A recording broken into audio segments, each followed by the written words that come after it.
SNAICC advises Aboriginal and Torres Strait Islander people that the following episode of Kids, Culture, Community, SNAICC Yarns contains references to topics that may be triggering to the community.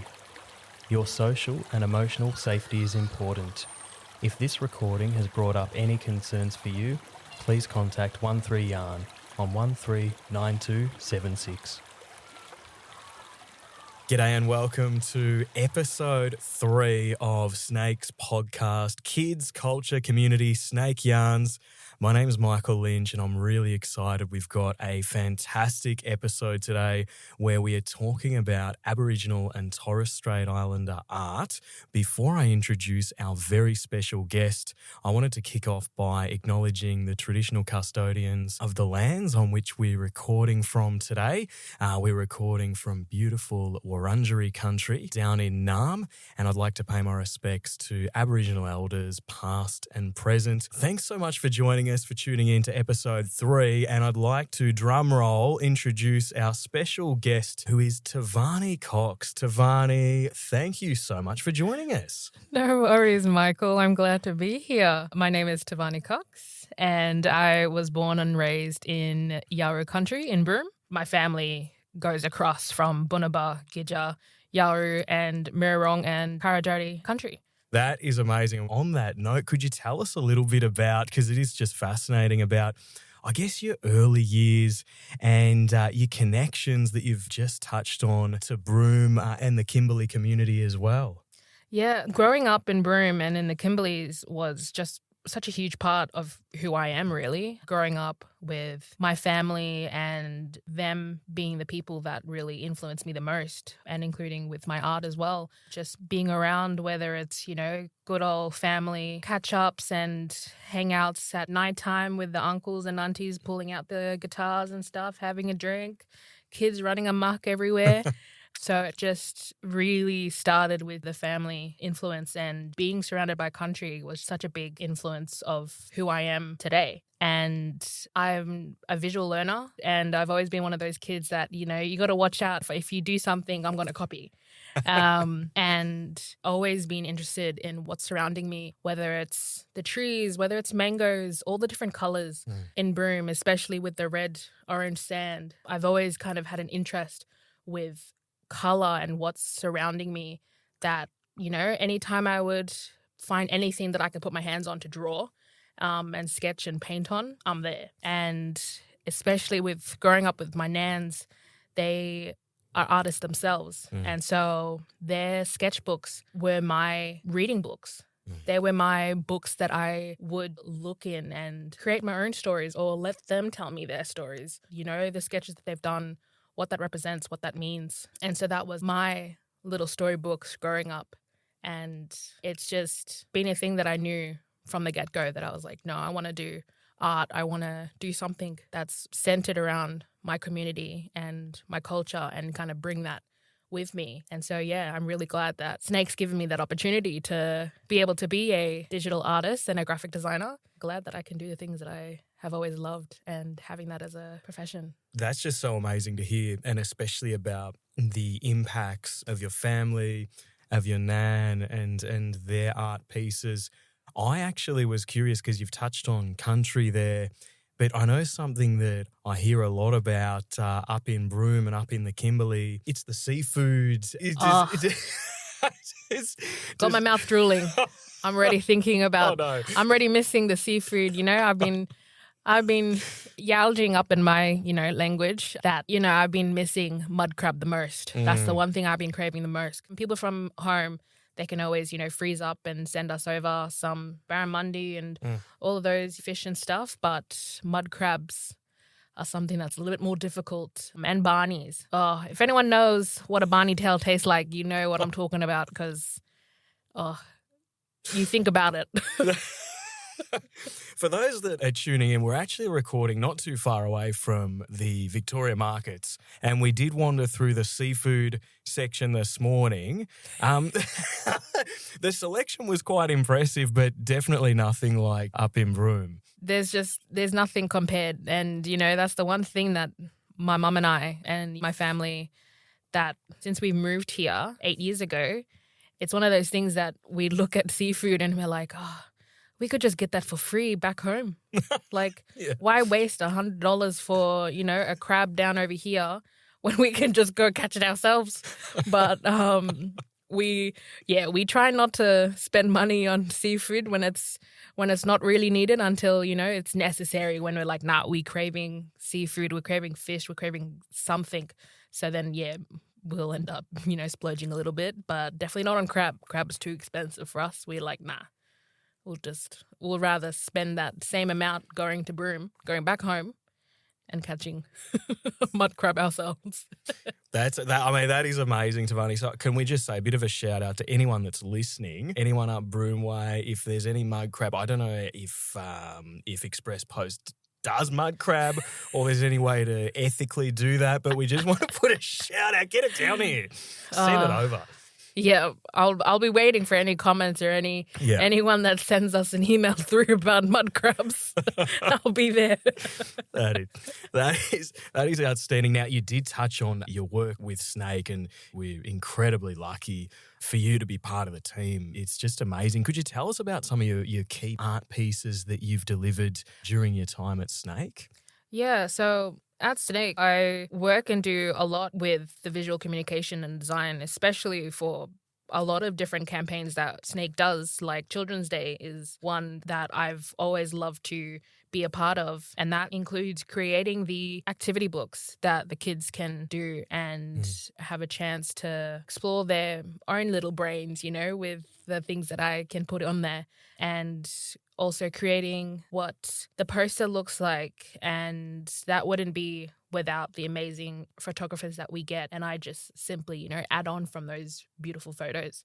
A lot of the resources as well that go out for the early years services that we have, and doing PowerPoint slides, whether that's making a deadly looking flyer. I just love, putting a little touch into all of those things that typically are very professional, and I like to kind of add that bit of fun, that color, that pop, that culture and community and stories into those. That's really important what you've just mentioned, because you've mentioned the fun, the colour. Obviously, a big part of SNAICC's work is engaging with children and families. So when you're putting together art pieces with that audience in mind of, kids aged anywhere between 2 and 18, I suppose, are there any extra kind of considerations you take as an artist? Do you just focus on it being fun? Yeah, so I definitely do. I will start with community and identity, and I always just love to get that brief of what I'm designing for.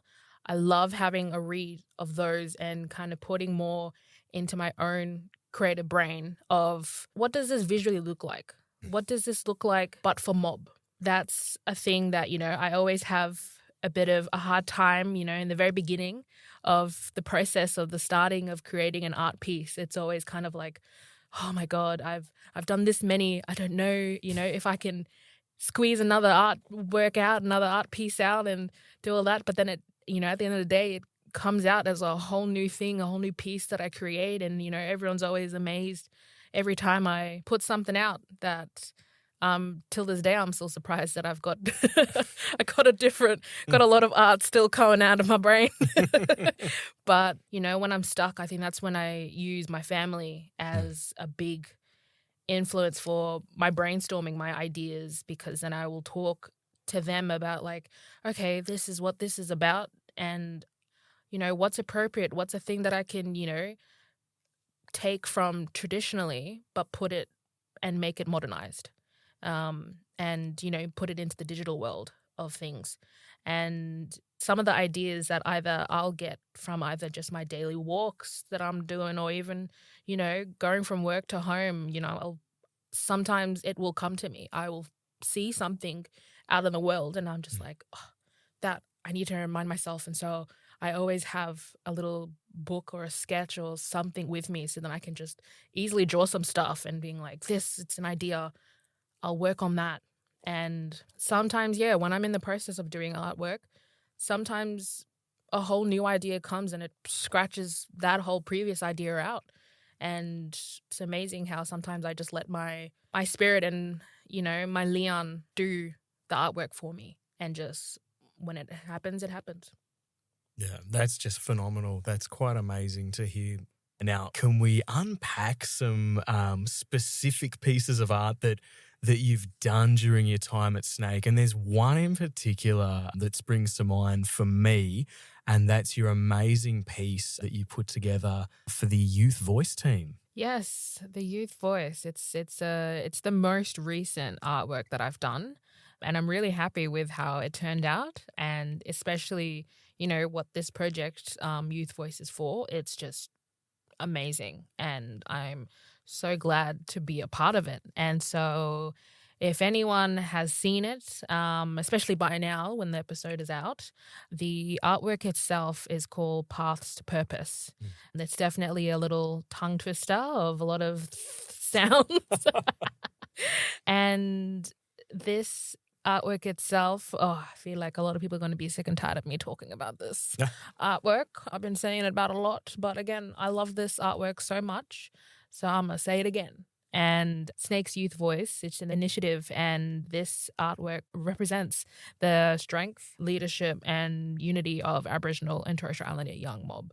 And when you look at the piece itself, there is two specific silhouette figures, and that represents the youth, the young people, and they come from different places, different communities, and it looks like they're walking up a mountain. And when they meet up in the middle, that's when they start this yarn of what can we do for young mob?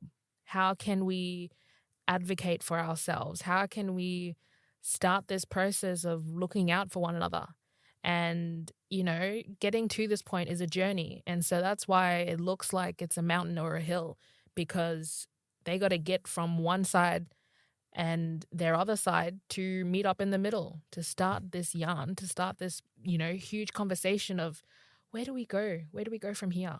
What do we do? And see this big, colourful, broad world out there. And that's what the colourful background of the artwork represents, of the scary world that's out there, but it's so beautiful that, you want to touch it. You want to explore it. You want to, put your own little signature, your own little, kind of logo and thing out there. You want to be a part of it.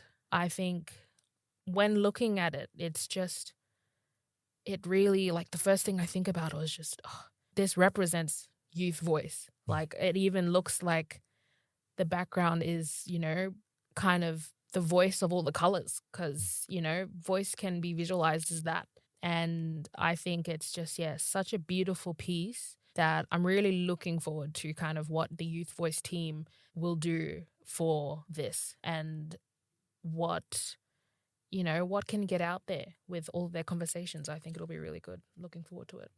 Yeah, very much so. And for those tuning in, you can see this beautiful artwork on the Youth Voice page on the SNAICC website. It is just so inspiring, and as you mentioned there, Tovani, the colours, they really stand out. It really pops. So it's an amazing piece. Yeah, it took some time figuring out those colours, but I'm glad how it turned out. I think, I even got the youth themselves to have an opinion on that. To help really make that final decision of, what do I do? Like, I'm going to include myself as a youth. I'm still young. I'm still part of that youth category, I would say. But I think it's different when you're the person that's creating the artwork. I'm like, I like this, but I don't know. So I was really glad that, I got two young boys actually to, kind of pick which one they like, and it turned out really well. So going from there, I'm really interested in the role that not just your art, but Aboriginal and Torres Strait Islander art right across the continent plays in terms of therapy and healing. Is that something that you see a big part of art as well?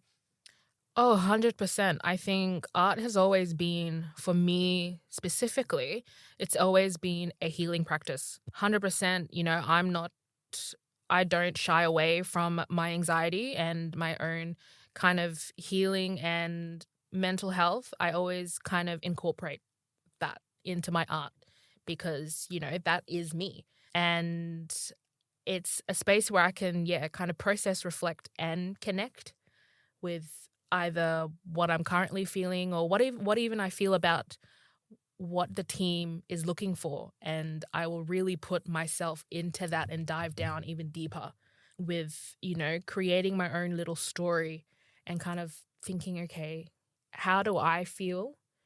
What is my healing? What is my kind of thing that I feel with this piece? If this were to be a storybook, if this was to be something that, someone was really talking to me, like this is their problem, this is their issue, this is their target that they are wanting to have. And I kind of, really dive deep into that.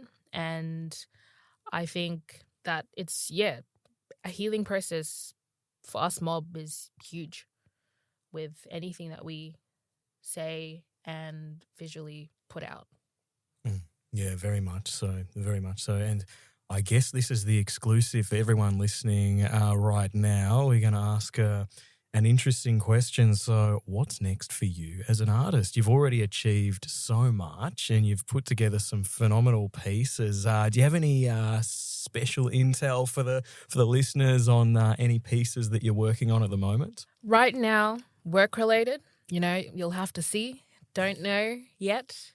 But I do work, on the side and do, art here and there. But I think personally, I think I've got a whole sketchbook waiting, ready. I think the future for me is keep doing what I'm doing, keep putting my art out there and helping as much as I can for the organization and for, kids to kind of, see this and be like, wow. Like, I want to look more into this. What's this team putting out there that has this beautiful piece? And in the future, I hope to, put my name out there and, see me eventually in stores and different franchises and whatnot. That's the end dream of, being able to put myself really out there commercially and put myself in retail and also, I want to go back to community and work with kids with my art, whether that's, doing art therapy, but for mob and community and just putting myself out there. Yeah, that's just so phenomenal to hear. And we do get a lot of engagement already from the podcast, from Aboriginal organisations, a lot of ACOs tuning into the podcast. Do you have any advice to Aboriginal-led organisations, but also, I guess, mainstream as well, organisations about how they can kind of create space for more creative expression within their work and within their sector? I would say by trusting mob to lead the creative projects and valuing our storytelling as much as, as our policy knowledge, making sure that there's time and budget for these creative processes, being able to let these artists be involved from the beginning, from the get-go. Not simply midway through or at the end of the process. Start from the very beginning, whether even it's just an idea. I think that's where you got to start. And creativity is a strength, not a side note. That's such so beautifully said. Now, there's a big event taking place that SNAICC's heavily involved with next month, National Aboriginal Torres Strait Islander Children's Day. It's a huge day, August 4. You've done some really exciting work around Children's Day. Could you tell us a little bit about that? This year, which, Michael, you got to remind me what the theme is again. Little footsteps, big future. Yes. I've written it down. It's actually tattooed on my arm. At this point, I think it needs to be on my forehead. But the theme itself has guided me for designing all of this because I think it really reflects the journey of our kids growing into leaders. And so we already have, deadly assets that we already use for Children's Day. And I just kind of bring it out more. I explore it more and be able to kind of figure out, what this year, what are we going to do with the same assets but make it look different. And so, yeah, this year, especially for the Children's Day poster, which you got to get your hands on one of them because we got many to give out. I think that especially really reflects what the whole concept and idea for this year's theme. And the two little ones, they are absolutely gorgeous. And I think the photo is just absolutely just really, really tells the theme. And I am glad that I was able to kind of expand more of the little ones and put, a pathway behind them to kind of show what the growth will be like for those little footsteps for the big future, because it's continuous, I think. The pathway needs to it will keep going. There's no proper end to it because they're still learning, like especially the little one, the youngest one, they don't even know what's fully out there yet. They've only just entered the world.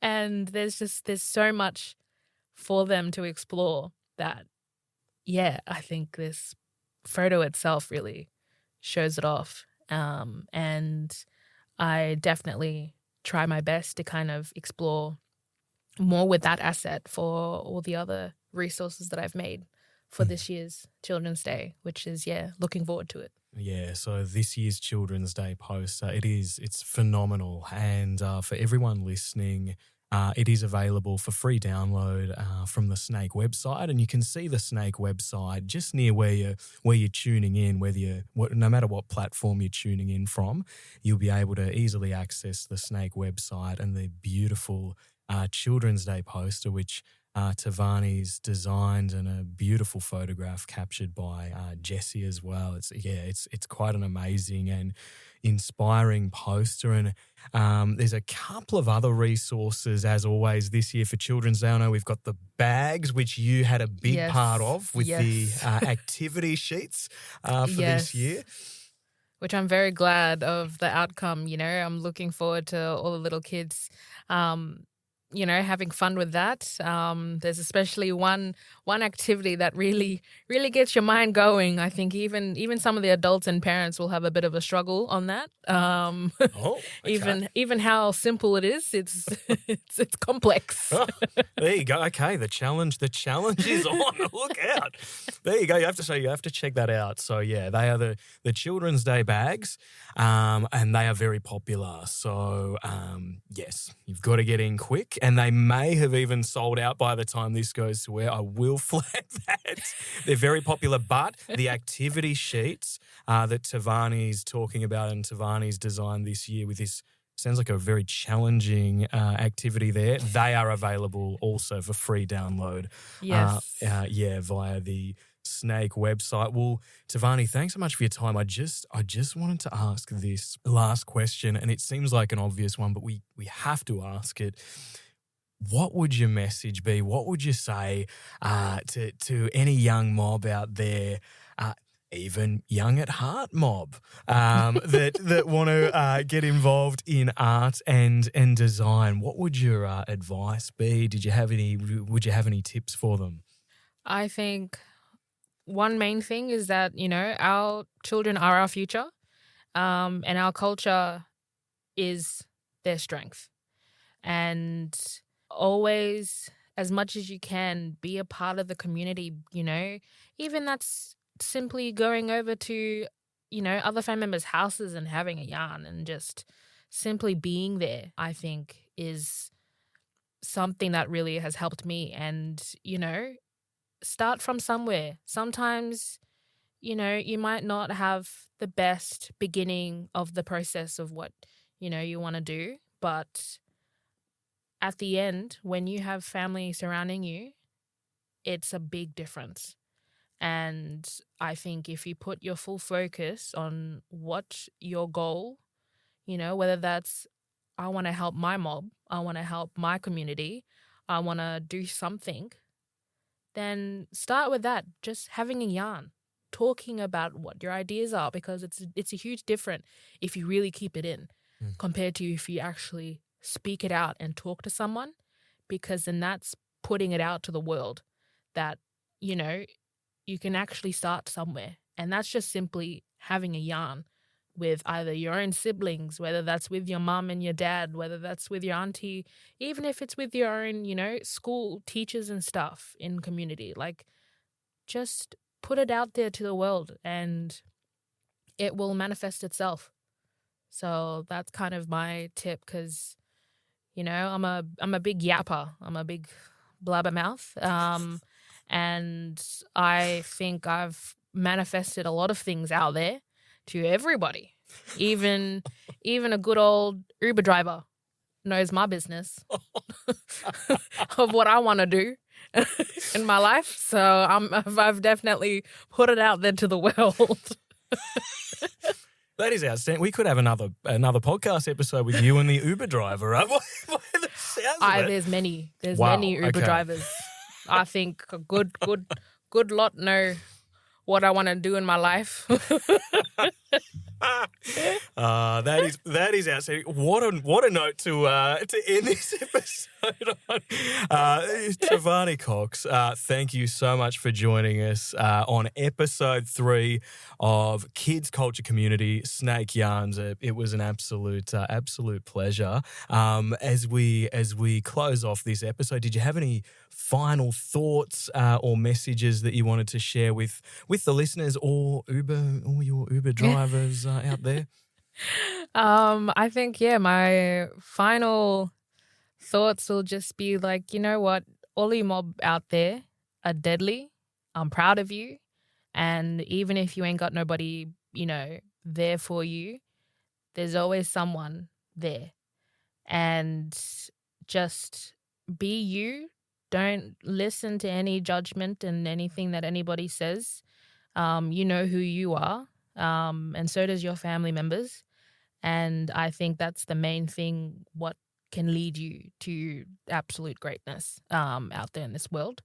And no matter, even if you grown up in a small town or a huge town in the cities, that's, important of where you from. But that's it from me. Yeah, that was just, beautiful words, and I've got nothing. I've got nothing on the back of that. That was, quite inspiring and, really moving. Thanks so much for your time, and a big shout out to the producer, Dan Hill. Yes, good old Dan. Doing an amazing job as well. So, a big thanks to everyone for tuning in, and we'll catch you on the next episode of I wonder who's the next episode. Stay tuned. Bye.